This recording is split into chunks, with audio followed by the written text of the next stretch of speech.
Today we have a beautiful tune made famous by the Youngbloods, written by Chet Powers. I'm going to show you how to strum your way through the tune, but let's also learn the great intro.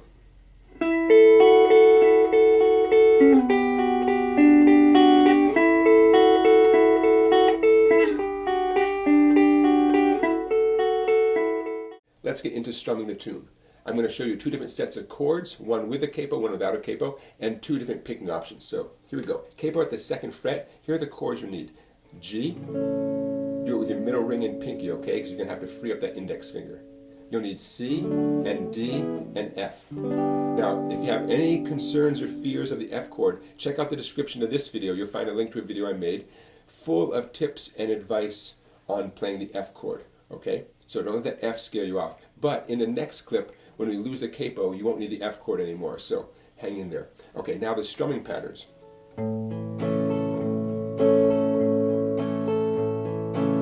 Illustrating this in the G chord. The strum is going to go 6th string with a downstroke, 4th string with an upstroke, and then a light brush down up on the treble strings. Okay? And I hold my pick especially loosely when I do that little brush down up.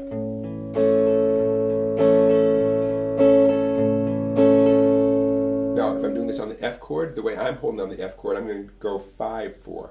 5th with a downstroke, 4 with an upstroke. Same thing on the C.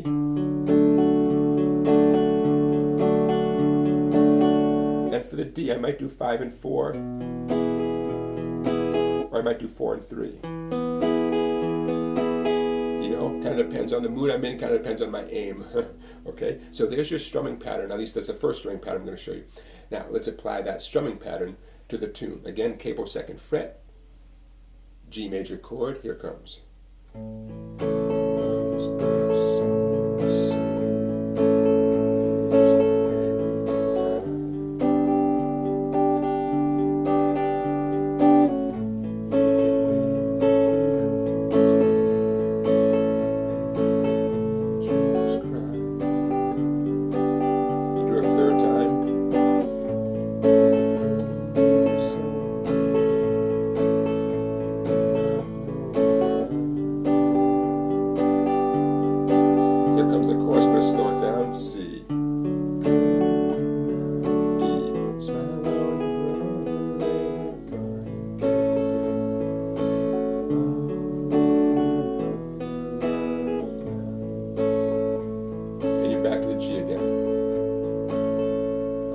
So, I don't have a name for that pattern.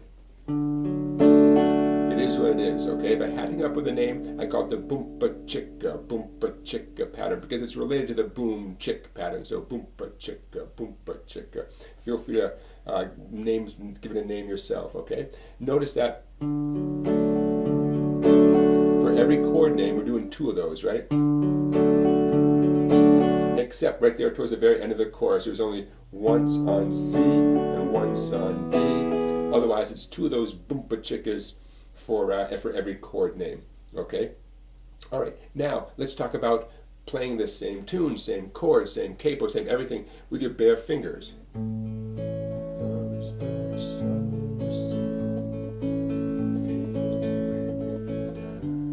Sounds really nice done finger style, right? Now, you may have seen some of my videos where I talk about this particular pattern. You might recognize it, but if not, check it out. The pattern goes like this. Again, I'm illustrating it on the G major chord.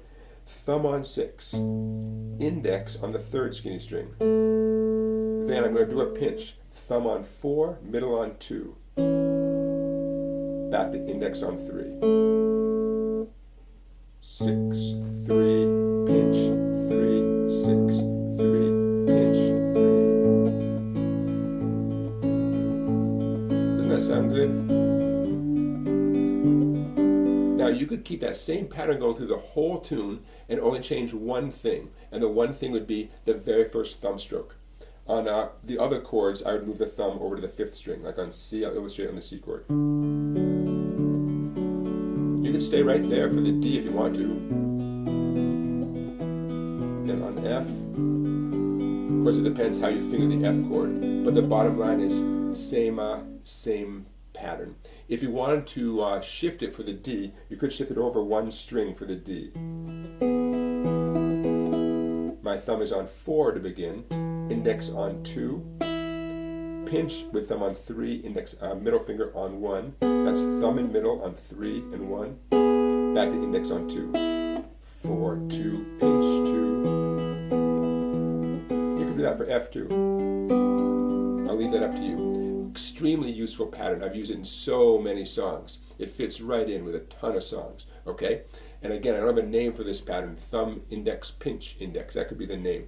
Notice it has the same boompa chicka kind of feeling.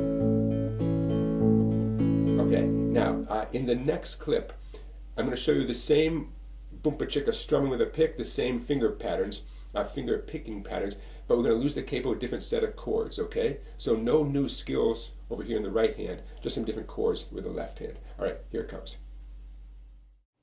So take a look at the set of chords on the screen. There are a lot of A's, G's, D's, and E's, right? Kind of easier chords because it doesn't have the F chord, no need for a capo. Okay, so check it out.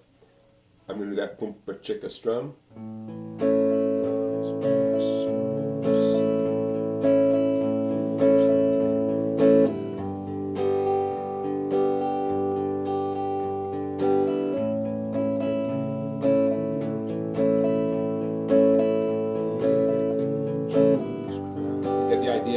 I'm doing this middle ring and pinky version of G out of habit. It's not mandatory for this key that we're in now. So if you're more comfortable doing index, middle, and ring, totally okay. Like I said, kind of a habit for me.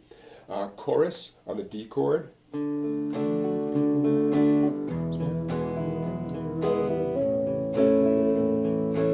D to E to A. Okay, no big surprises with the bare finger picking, the thumb, index, pinch, index, thumb on 5, index on 3, pinch, thumb and middle finger on 4 and 2, back to index. If you hear the song I sing, you will understand. Okay, same deal, no big surprises. One last tip though before I close out this clip.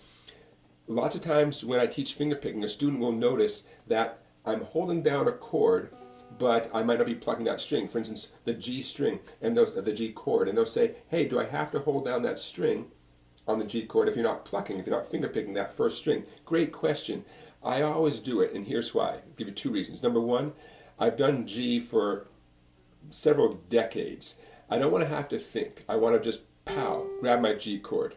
It doesn't feel like any extraneous work for me because I've done it for so long.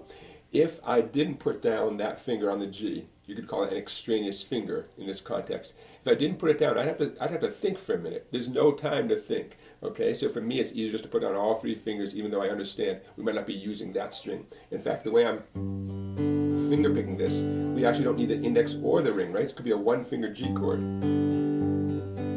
But it's a good idea to hold down everything. Let me give you a second reason why. Gives you practice doing G. You know, you're going to be using G for thousands of songs the rest of your life. You may as well get good at doing G, a complete G, even if it's not 100% necessary. Third reason, if you happen to pick a string you didn't intend to, at least it's going to be a harmonious sound, right? If you hit the skinny string by mistake with your picking hand, it's going to be a nice harmonious sound. Same thing with the 5th string. Okay, so it's a little insurance policy there. All right, that's my tip for chords, especially while you're finger picking. Hold down the complete chord. Unless there's some really big pressing reason not to, but in the context of this tune, yeah, it's easier just to hold down the complete chord. All right, now let's check out the intro. The intro is a couple of beautiful arpeggios that reflect the chords that are about to come on the verse. Don't forget we have a capo at 0. Therefore, I'm going to talk about these fret numbers relative to the capo. Okay, now I know it gives the appearance I'm up here at 11 and 10 and 9, but again, I'm discussing this relative to the capo. And the tab you see on the screen is also relative to the capo. Okay, so the first chord grip is going to feel a bit strange. Second finger, 8 on the 2nd string. Index finger, 7 on the 3rd string. Ring finger, 9 on the 4th string. That's what the 4 treble strings sound like. Okay, now that grip is really important. in the very beginning, we actually don't need that ring finger, we don't need that note, but I want you to have it down because we do need that finger to be down when we slide backwards to the second chord. Okay, so take a look at the tab on the screen. I'm going to start the first arpeggio on the third treble string.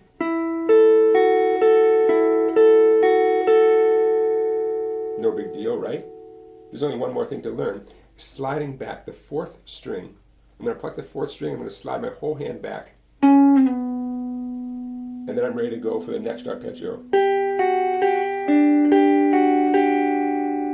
Okay, that's why we had to have the third finger in place, even though we weren't using the fourth string during the first arpeggio. So I'm going to play through this a few times nice and slowly. Beginning, here we go.